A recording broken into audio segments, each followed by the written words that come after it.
ఒకడంటాడు కొండకి నడిచొస్తానంటాడు, ఒకడంటాడు స్వామి మీ హుండీలో 5 రూపాయలు వేస్తానంటాడు.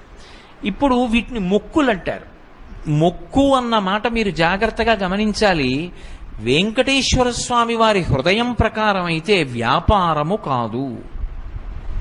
అది పాపము వలన దుఃఖం వస్తోందని వాడు తెలుసుకోవాలి. తెలుసుకుని పిలిచావు పరమేశ్వరుణ్ణి, ఆయన ఏం చేస్తాడు?